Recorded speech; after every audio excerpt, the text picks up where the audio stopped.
I always ask this question. Ayurveda versus allopath क्या impact होता है मुझे व्हाट डू पूरा गट हेल्थ को मेंटेन करता है, डाइजेशन को बेसिकली एकदम ऑल proper दीस आर करता है। हाँ, डाइजेशन को प्रॉपर करता है, डाइजेशन बेटर। लेकिन आयुर्वेद जो है वो 3000 4000 साल पुराना है, 5000 साल पुराना, 8000 भी है कुछ तो टेक्स्ट जो आयुर्वेद हमारे इंडिया में स्टार्ट हुआ 5000 years ago, but western countries इसको अपनाने लगे हैं this time. So almost 24 hours to 48 hours लगता है हमारा खाना जो हम आज खाते हैं हमारे इंटेस्टाइन तक पहुंचने में।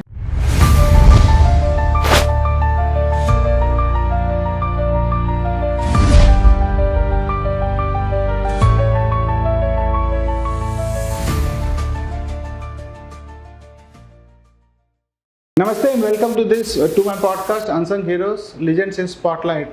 This is a space where we decode our mind, explore the overall wellness of a human being, and also ignite some specific and very interesting questions which is actually truly matters to one and all.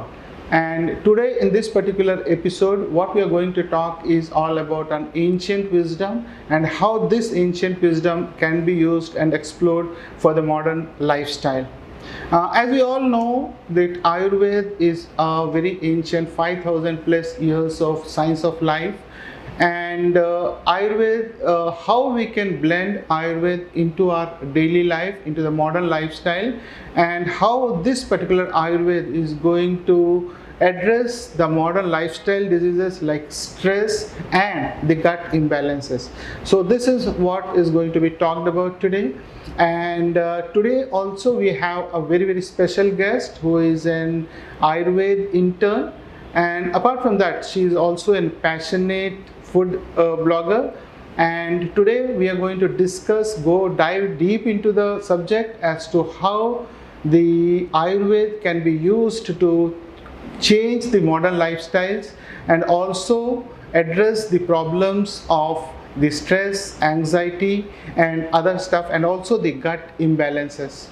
If you are one who is suffering from stress, which is a normal thing in day-to-day life, if you are the one who has a relationship problem, or if you are the one who has a digestion problem or acid reflux problem, this is the episode for you, because we are going to dive deep into it and see how Ayurveda is going to address these issues in our modern lifestyle. So today, let me introduce my guest to you today. My guest is Dr. Aditi, and she's an intern. And Aditi is, as I told you, she's also a food blogger, and she believes that food is not just a fuel, it is a medicine. Of course, definitely. Yes, and she is there with a mission to transform lives using Ayurveda and blend it with the modern lifestyle diseases so that people can live a life which is disease-free and, of course, a healthy lifestyle. So welcome to my podcast, Aditi. Thank you so much, sir. Thank you so much. I'm very glad to be in this podcast. Yes, because people like you actually motivate the youngsters, and I think today the most stressing issue is mental health. Yes, definitely. And we'll go deep into it as to how mental health can be improved, or how you can use Ayurveda to address this problem of mental health. Yes. So yeah, before we start, Aditi, थोड़ा सा अपने background बताओ, कहाँ से schooling, how many brothers and sisters, what your father are doing, so that my audience start going.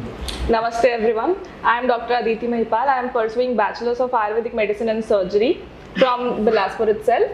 और मेरी upbringing Bhilai से हुई है। मैं बिलासपुर नीट के एग्जाम के थ्रू आई हूँ, और भिलाई में रहने का ऐसा एटमॉस्फेयर है, वहाँ पे का एनवायरनमेंट बहुत ही बेहतरीन है। वहाँ हम नेचर के अराउंड में रहते हैं। यहाँ आने के बाद मुझे ऐसा लगा थोड़ा कि पॉपुलेशन ज़्यादा है, ओवर क्राउडेड है, बट ठीक है। का बिलासपुर का?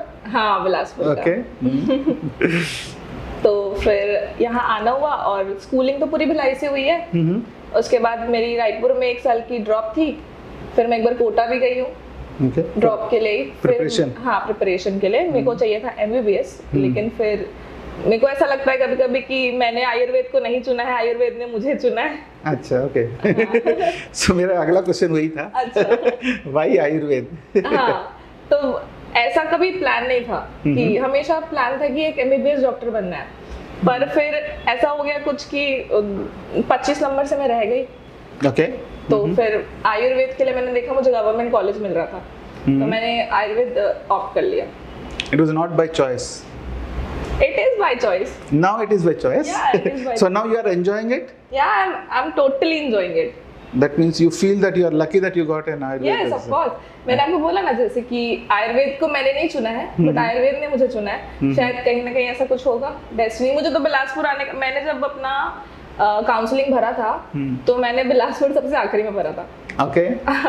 मुझे बिलासपुर ही मिला फिर कॉलेज भी, तो फिर मैं बिलासपुर आई और यहाँ पे अब मुझे तो पूरे आयुर्वेद की पढ़ाई कंप्लीट हो चुकी है, इंटर्नशिप चल रही है. एक स्टेप आगे जाता हूँ. जी. बिलासपुर में आयुर्वेद क्या, उसमें तुमने कभी सोचा था कि आज मेरे पॉडकास्ट पे रहोगे? नहीं, बिल्कुल नहीं सोचा. So destiny was there that you will be there on my podcast today. Yes. Okay. This is my first podcast. Oh, great. So it will be a memorable one. Yes. So coming back, Aditi, I always ask this question: Ayurveda versus allopath. This is a very famous question. Yeah. So why? What do you think? What is the difference between Ayurveda and allopath? Okay, I think कि आयुर्वेद और allopath का कोई ऐसे दोनों parallel चलते हैं दोनों. Okay. हाँ, उनका कोई कुछ भी ऐसा कुछ नहीं है कि आयुर्वेद वर्सेस एलोपैथ. हम लोग अगर प्रैक्टिस करते हैं तो हम ये कोशिश करते हैं कि हम आयुर्वेद भी मिक्स करें और एलोपैथ भी मिक्स करें. मतलब it is kind of a mixopathy. क्योंकि ऐसा तो नहीं है कि आयुर्वेद जो है वो आयुर्वेद से ही आप इमरजेंसी ट्रीटमेंट कर लोगे, उतना ही हमारे लिए एलोपैथी भी इम्पोर्टेंट है. ओके. नहीं, मेरा क्वेश्चन और एक था कि means when you talk about allopath, it's basically they work on the symptoms of a disease. Yes. Okay, in the Yes. sense like if you have an headache, you go to a doctor, you'll give a medicine for headache. It is a symptomatic treatment. Symptomatic treatment. But what about Ayurveda? Is it a symptomatic treatment or it goes to the root cause of the disease? That's It what I goes wanted to the know. root cause of the disease. Okay. Ayurveda में हम root cause को ही treat करते हैं, हम symptomatic treatment नहीं करते हैं. But अगर आयुर्वेद जितना इम्पोर्टेंट है हमारी बॉडी के लिए, उतना ही हमको एलोपैथ पे भी डिपेंडेंट होना पड़ेगा. हम जैसे अगर हम नहीं ये बोल सकते कि हमारे पास अगर कोई पेशेंट आया, इमरजेंसी पेशेंट आया जिसको लिटरली बहुत ज़्यादा मान लीजिए ईचिंग हो रही है या हेडेक हो रहा है, तो हम उसको आयुर्वेद के प्रोसीजर के थ्रू डायरेक्टली ऐसे नहीं फॉलो करा सकते हैं. हमको उसमें एलोपैथी की मदद लेनी पड़ेगी फॉर एंटीबायोटिक. हाँ, but if you see, I don't know, I may be wrong. So if you see in a long run this thing, so if you are going by a symptomatic treatment, that's a temporary treatment. Yes. Temporary. I do agree that yes, allopath is very important when a patient is in emergency, immediate care के लिए. But when you go for a long time disease, because unless you go to the root cause of the disease, Yes. that disease cannot be cured. Yeah, it will again come back. It will reoccur. So maybe that is the reason why, like BP, sugar, and other diseases like migraine and all that, when you go to an allopath, it actually reoccurs. So how do you go about this in Ayurveda? Means you go to the root cause and try to take it from the root so that Yes. हाँ, आयुर्वेद में ऐसा है कि आयुर्वेद में consistency is very important. If you are consistent तभी आपकी disease जो है वो क्योर हो पाएगी. Okay. और आयुर्वेद में अगर हमको हाइपरटेंशन या डायबिटीज है, हमारे पास एक्चुअली ऐसे पेशेंट्स आते हैं जिन्होंने शायद 10 साल, मुझे लगता है 10 साल या 15 साल किसी डिसीज से जो है वो सफर हो रहे हैं. हाँ, और उसके बाद वो हमारे पास आते हैं. तब तक वो डिसीज जो होता है वो असाध्य, हमारे भाषा में साध्य असाध्य एक बहुत ही इंपॉर्टेंट टर्मिनोलॉजी है.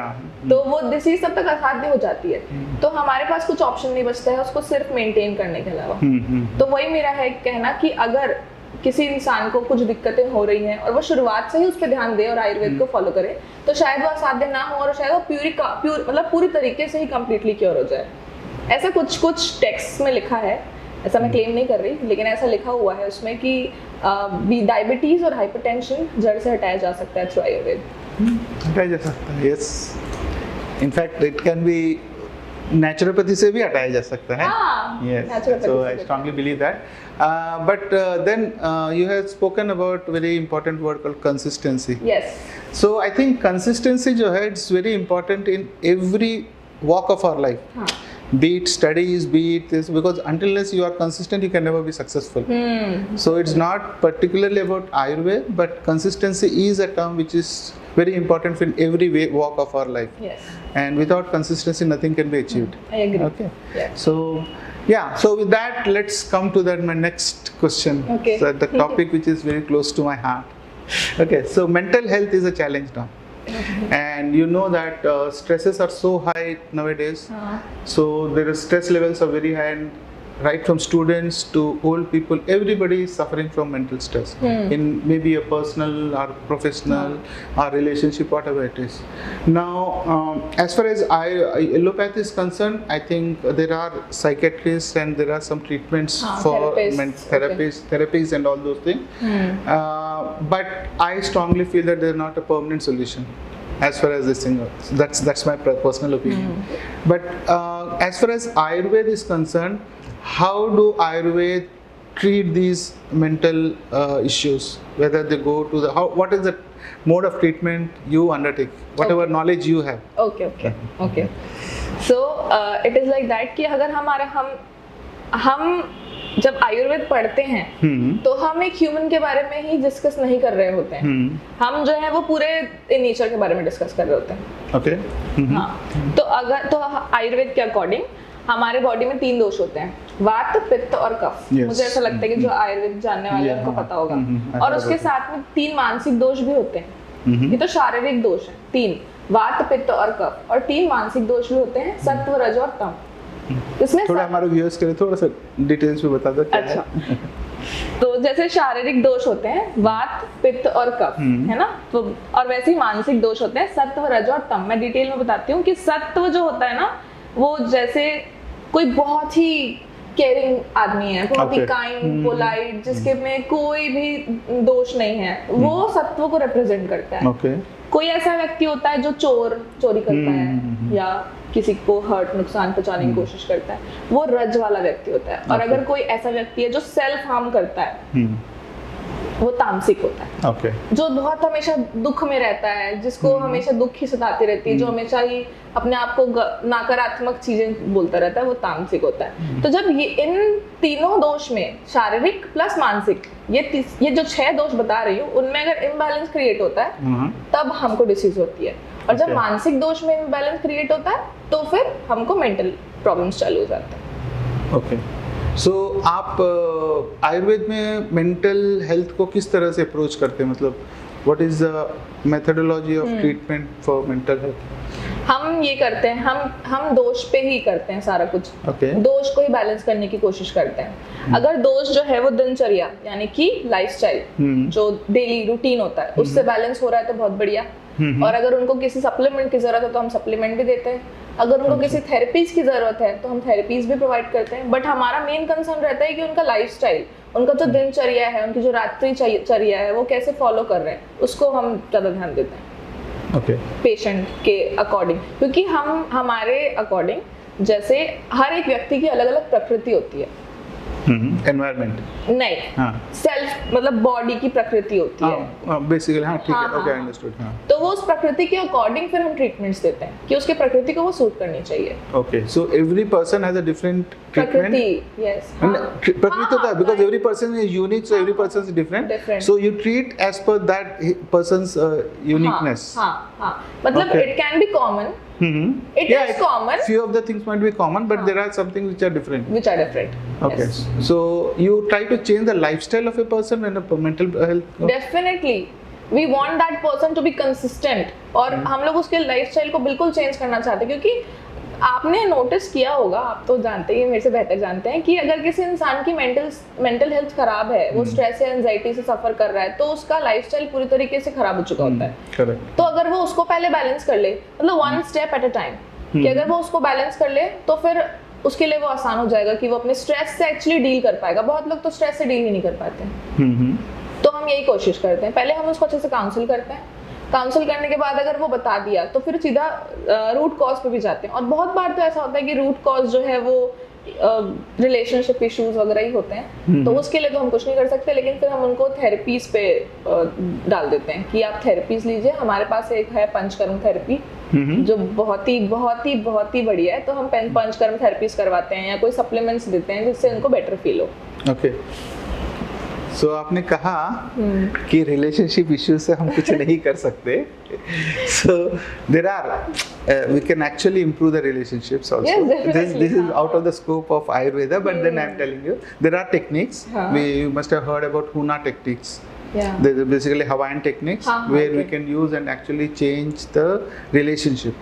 In the sense हम अपने subconscious mind को rewire कर सकते हैं. Relationships can be altered. Okay. So the way you attract people, the way you behave with other people, it can be changed. It can be combined with Ayurveda. That's what I was actually coming to that only. So if you can combine that with Ayurveda, because these are all the techniques which doesn't have any side effects. Ayurveda also doesn't have any side effects. Yes, no. And even these natural techniques, they don't have the side effects. अगर आप इन दोनों को combine करेंगे, तो I think this will be a very good potent this thing for your patient. Yes. To come out of the stress. Yes. Okay.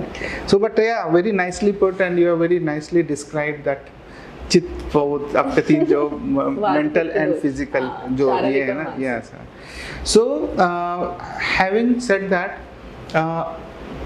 Because gut जो है हमारा बहुत इंपॉर्टेंट ऑर्गन है, जो हम मैंने जैसे बताया आपको 2015 के बाद बहुत रिसर्च हो रहा है इसमें, and we generally call that gut is our second brain. But I personally feel that because gut is our first brain, because gut जो सेरोटोनिन होता है 90% of the serotonin is from our gut, and not only that we have 100 trillion bacteria which are gut in our gut, and we need to balance the good bacteria and the bad bacteria. And generally हमारे जो gut की जो good bacteria 80% होनी चाहिए normally, and 20% ये होना चाहिए bad bacteria, but ये reverse हो जाता है because हमारी lifestyle, हम जो चीज़ें आजकल खा रहे हैं सब पेस्टिसाइड्स वगैरह से बना हुआ है, और हमारी जो sleeping habits and all those things actually reverse the good bacteria. That is the reason why बहुत सारे problems आ रहे हैं. Okay. So now अब चूंकि you are just an intern and you have already completed your, so how does Ayurveda address this problem of gut? Well, they go deep into the gut, so how it functions and what are this thing, or how does it address it? Okay. तो इससे पहले बहुत बड़ा question हो गया. बहुत बड़ा question हो गया. हाँ, तो पहले मैं ये, मेरे लिए तो ये है कि जब मैंने पढ़ाई चालू करी थी तब मुझे बिल्कुल भी जीरो नॉलेज था. लेकिन मेरे घर से मुझे एक चीज आती थी, मेरे पापा मुझे हमेशा बोलते थे कि जो भी तकलीफें हो रही है तुमको, क्योंकि एक्नेज या फिर अल्सर्स या कुछ भी, तो पापा एक ही चीज कहते थे कि सब कुछ पेट का है बेटा, सब कुछ पेट का है. तो मुझे ऐसा लगता था कि क्या पापा, पेट वेट का कुछ नहीं है, ये तो फेस पे हो रहा है. तो मुझे उतना आइडिया नहीं था. फिर जैसे ही मैं आयुर्वेद में आई और जब मैंने पढ़ना चालू करा तो मुझे समझ में आया कि everything is about your gut. Absolutely. तो ये ऐसा हुआ कि हमारे आयुर्वेद में ऐसा होता है कि हम अग्नि से डिस्क्राइब करते हैं गट को. हम गट नहीं बोलते, हम अग्नि बोलते हैं. हमारे पेट की अग्नि. हम लोग गुड बैक्टीरिया के बारे में बात नहीं करते, हम अग्नि के बारे में बात करते हैं. तो ये वैसा है जैसे कि सराउंडिंग में, हमारे एनवायरनमेंट में अग्नि बहुत इंपॉर्टेंट है.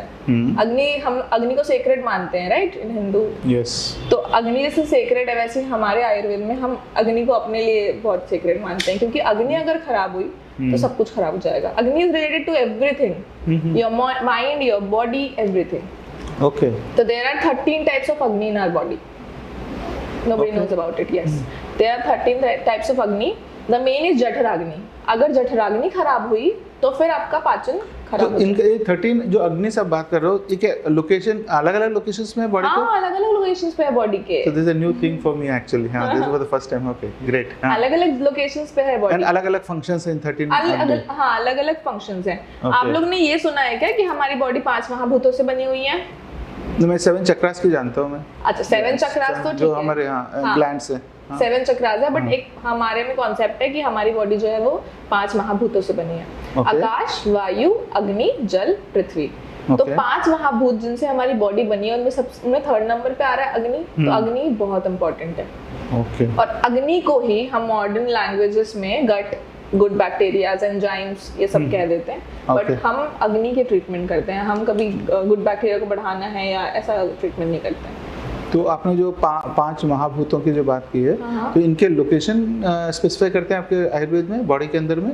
नहीं, लोकेशन स्पेसिफाई नहीं करता है. मतलब ऐसा होता है कि आकाश, वायु, अग्नि, जल, पृथ्वी, इनका जो वेटेज है ना, जैसे हाँ। आकाश आप समझ रहे होंगे, आकाश जो है वो बहुत लाइट वेटेड है। Okay. वायु मतलब वायु इज एयर, अग्नि इज Fire. फायर, और जल तो जो हमारे बॉडीज में है ना, जैसे कि बहुत सारे फ्लूइड्स हैं हमारे बॉडीज में, तो वो जल को रिप्रेजेंट करते हैं। ओके हाँ, और पृथ्वी मतलब कि थोड़े से सब्सटेंसेस जो हैवी हैं, जो ग्रेविटेट करते हैं हमारे बॉडी को, तो वो अलग अलग लोकेशंस पे हमारे बॉडी के अलग अलग जगह पे लोकेटेड है।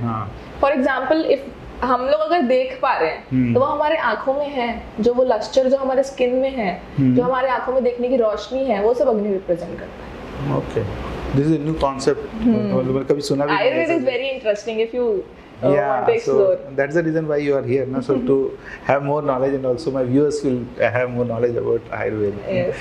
So maybe because हमारे जो body के अंदर में 70% water है, and when you talk about Agni, I don't know, I'm just relating it, हाँ. because हमारे stomach में if you see we have HCl also. हाँ, exactly. So HCl is actually burning, and when we eat something, because HCl is required to digest that food. Digest that food. हाँ, Agni also digested of cooked So food. maybe that वो correlation हाँ, वहाँ पे small हो सकता है। correlation, yes.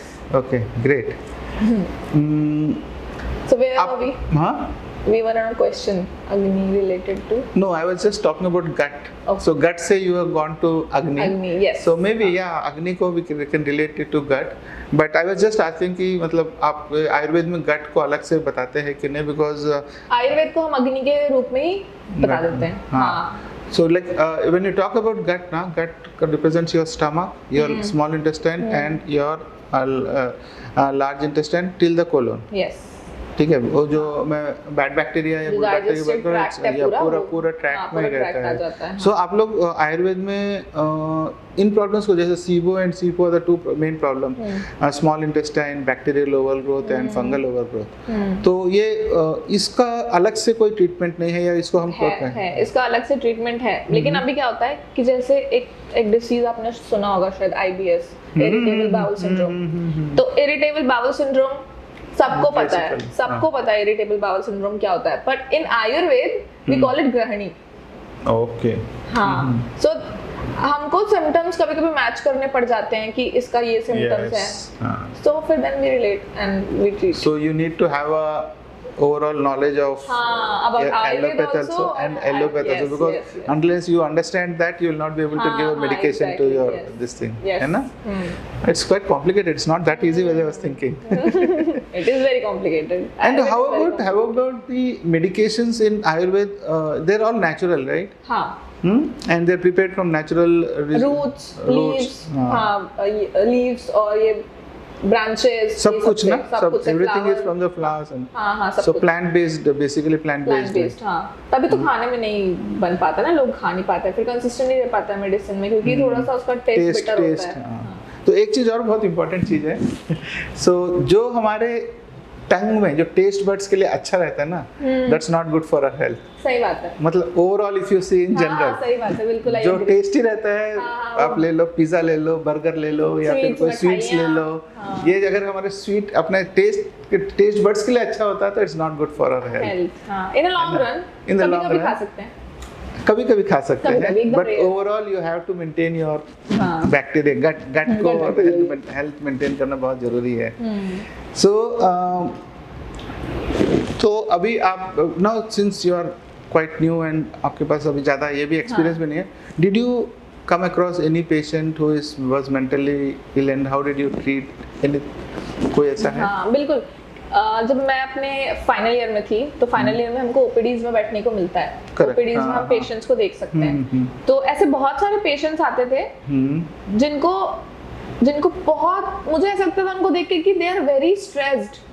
Okay, चेहरे से पता लग जाता था कि बहुत स्ट्रेस है वो, बहुत ज्यादा स्ट्रेस में है वो, उनको पता ही नहीं है कि वो स्ट्रेस में है, और मेन बात ये है कि उनको पता ही नहीं कि उनको एंजाइटी हो रही है, मतलब प्रॉब्लम ये था, और उनको समझाना कि आप थोड़ा सा स्ट्रेस कम लीजिए, वो भी बहुत एक डिफिकल्ट टास्क हो जाता था। तो हम जब ओपीडीज में बैठते थे, जब पेशेंट चला जाता था तो हम अपने प्रोफेसर से डिस्कस करते थे कि sir how can we treat that patient, वो तो नहीं मान रहा है हमारी बात, या वो तो हमारी चीजों को ऐसा लग रहा है उसको कि नहीं ये तो कुछ अलग ही बात कर रहे हैं, तो सर फिर बोलते थे कि सर का ये कहना था कि मैंने प्रेस्क्रिप्शन में ना एक मेडिकेशन डाल दिया है जो थोड़ा उसको अच्छा। रिलीव, हाँ, स्ट्रेस रिलीफ करने का मदद करेगा। फिर बाद में फिर जब वो आते थे पेशेंट्स तो उनको हैंडल करना बहुत ही डिफिकल्ट होता है, इसलिए हमको बहुत ज़्यादा काउंसलिंग करनी पड़ती है।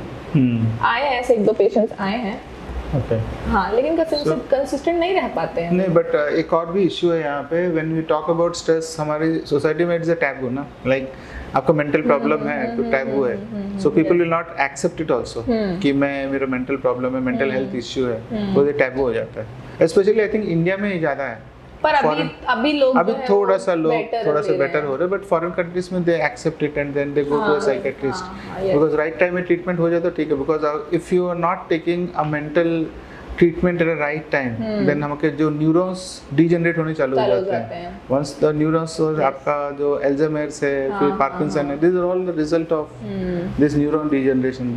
लेकिन जब से ये टैबू थोड़ा बहुत हटा है, तब से ऐसा हो रहा है कि आजकल हर किसी को डिप्रेशन हो रहा है, वो फैक्ट भी है एक्चुअली। हाँ, हो रहा है, मतलब हर किसी को एंजाइटी, हर किसी को स्ट्रेस, नहीं क्लास 12 से लेके 11 से लेके चालू हो जाता है। आजकल बच्चों को भी स्ट्रेस हो रहा है, बच्चों को भी नो फैब हो गया, हाँ, तो से कि हाँ मैं स्ट्रेस्ड हूँ, it is very cool now, cool, या it's become a normal thing, या ये अच्छी चीज नहीं है by the way. But yeah that's the fact.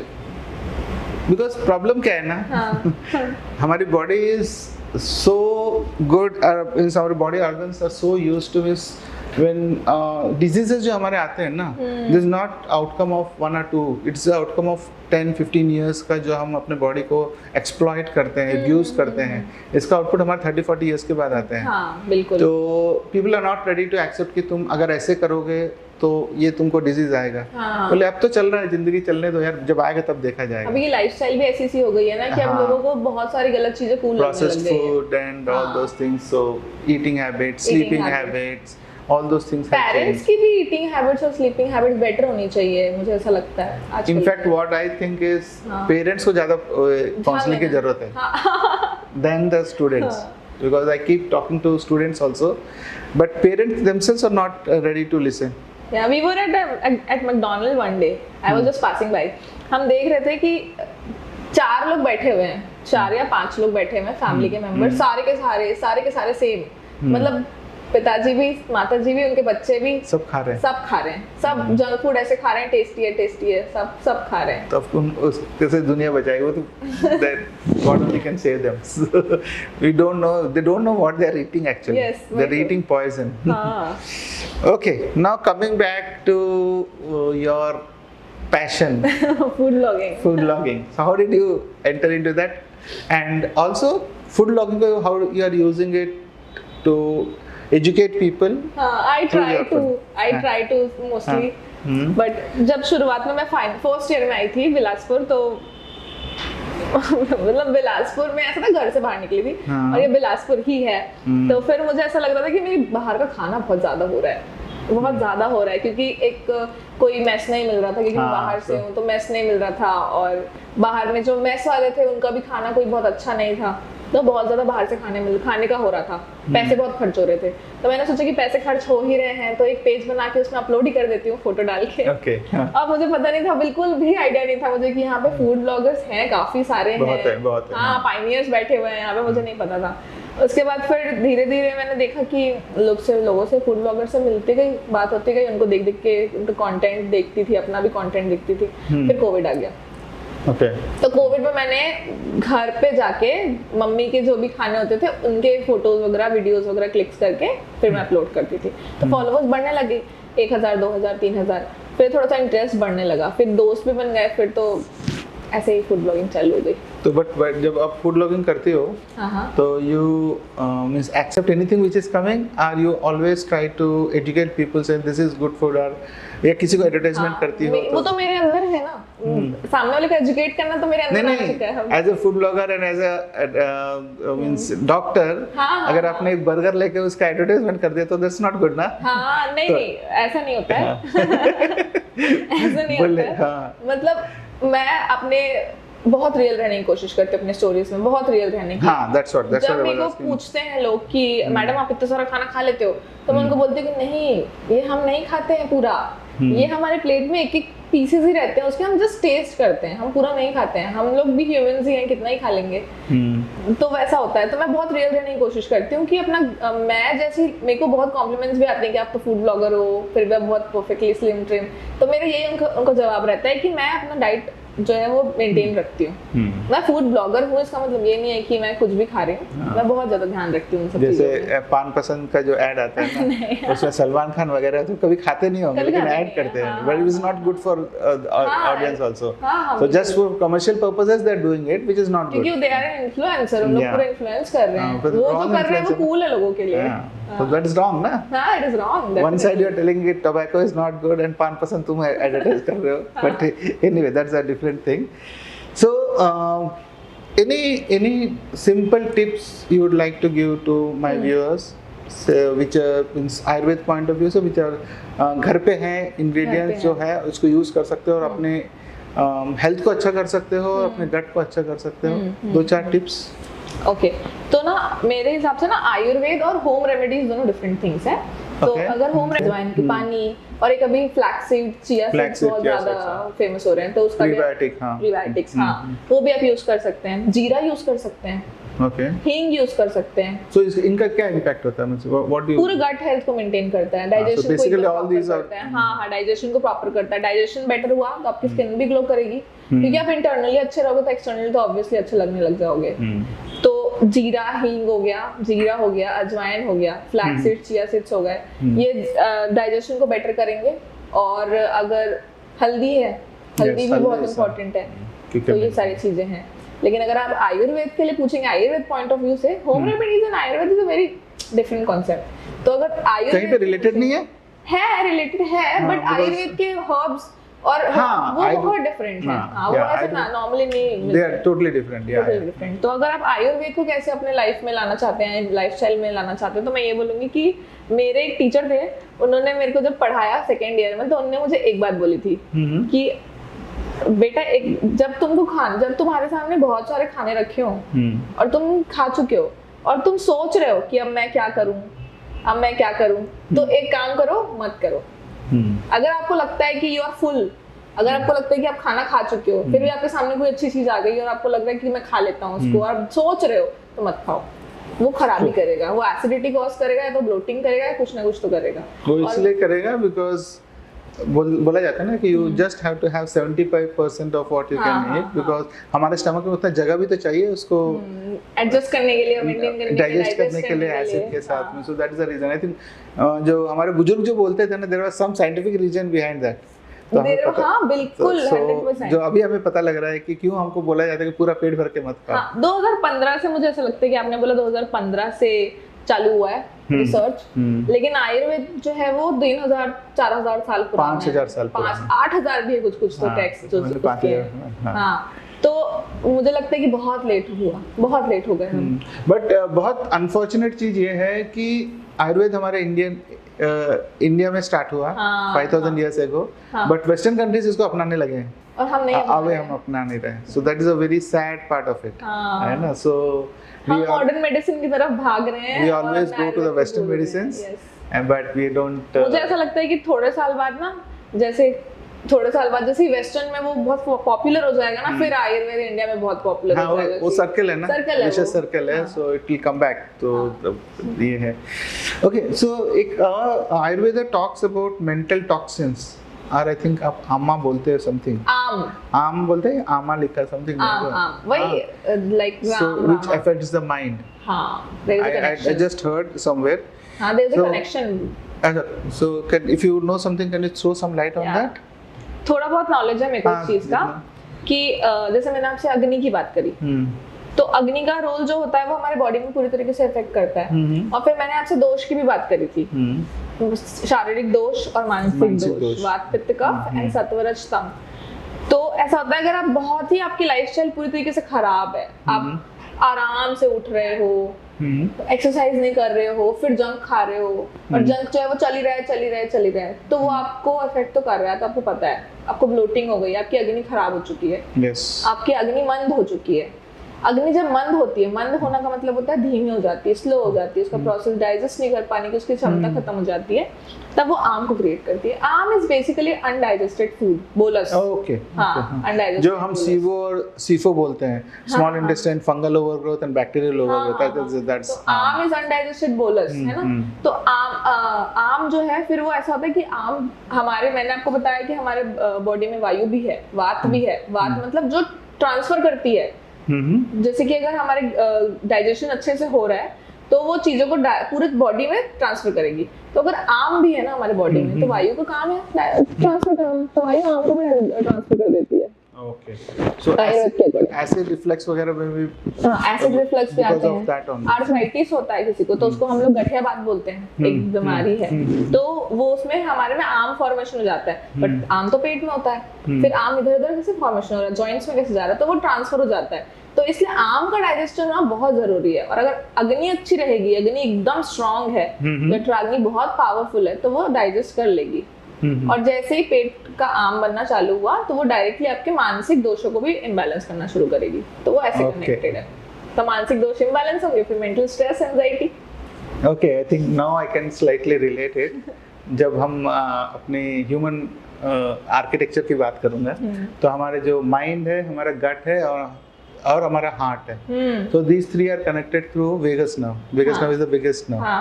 And there is always a constant communication between our gut and our mind. Mind, yes. So that information from our gut goes 80% towards mind and 20% afferent and efferent messages बोलते हैं। तो ये आम और ये आपने जो बोला है ना, वात, ये सब, ये things these are connected to human gut and our mind. Yes. And like मैंने पहले भी बोला कि gut हमारा 100 trillion bacteria, serotonin and all those things.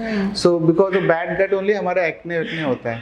और जहाँ पे अपने इसके अग्नि की बात की, तो जब हम अनप्रोसेस्ड फूड खाते हैं या फिर अनप्रोसेस्ड फूड करने के बाद इंडाइजेशन में एंटासिड वगैरह खाते हैं, तो एंटासिड बेसिकली करता क्या है कि हमारे जो HCl को सप्रेस कर देता है, तो फिर हमारे स्टमक डाइजेस्ट नहीं कर पाते हैं। सो फिर वो अनडाइजेस्टेड फूड होता है, then it infects the whole this routine of the system of gut का, प्लस देन वेगस नर्व का भी हमको इफेक्ट करता है, प्लस एसिड रिफ्लक्स वगैरह क्रिएट करता है। पहले ऐसा था ना कि पहले हमारे जो हम तो आचार्य बोलते हैं, तो पहले जब आचार्य लोग थे, आचार्य शिक्षक, आचार्य चरक, उनके पास इतनी टेक्नोलॉजीज तो थी नहीं कि वो पूरी बॉडी डाइसेक्ट करके एक एक चीजों को देख रहे हैं। तो उन्होंने अपने लैंग्वेज में, मुझे ऐसा लगता है कि इंटरप्रेट किया होगा, वो आज हम समझ रहे हैं, उसको रिलेट करना है। उसका एक और रीजन है, पहले the less you eat, actually not eating is actually a medicine, to be very frank. Yes, definitely, हम लोग में है ये, हमारे में ट्रीटमेंट है ये। So आचार्य लोग जो है ना, खाते नहीं थे, they means starvation रहते थे और उसके बाद उनको कुछ नहीं होता था। अगर वही आज अगर हम देखें डेली लाइफ में, बिकॉज हमारा हम जो खाना खाते हैं एक टाइम में ना, it takes 6 hours to go into a stomach and then to the small intestine. So almost 24 hours to 48 hours लगता है हमारा खाना जो हम आज खाते हैं हमारे इंटेस्टाइन से पहुंचने में। और हम आज सुबह उठ के खाते हैं, ठीक है, चाय के साथ कुछ खाएंगे, ब्रेकफास्ट करेंगे, लंच करेंगे, शाम को चाय के साथ कुछ खाएंगे, उसके बाद डिनर खाएंगे। तो where are you giving time for our stomach to digest this food?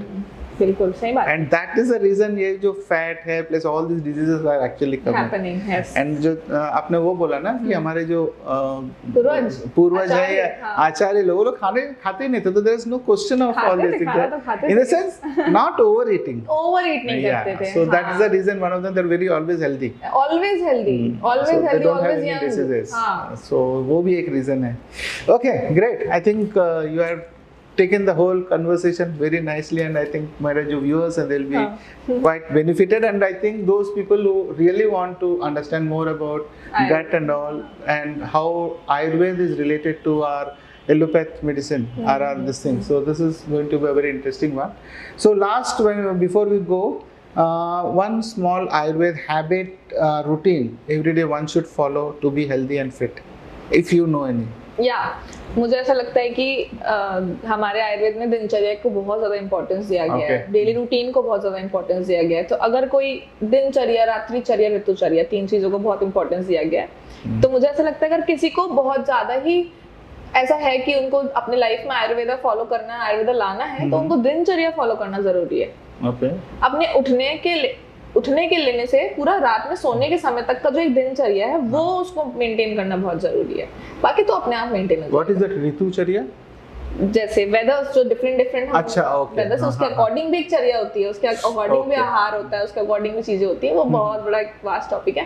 तो वो सब मेंटेन करना बहुत जरूरी है, तब जाके आप जो है वो एक आयुर्वेद को अपने लाइफ में ला पाएंगे Okay. और एक लाइफस्टाइल में उसको। I think that is a problem nowadays. हाँ।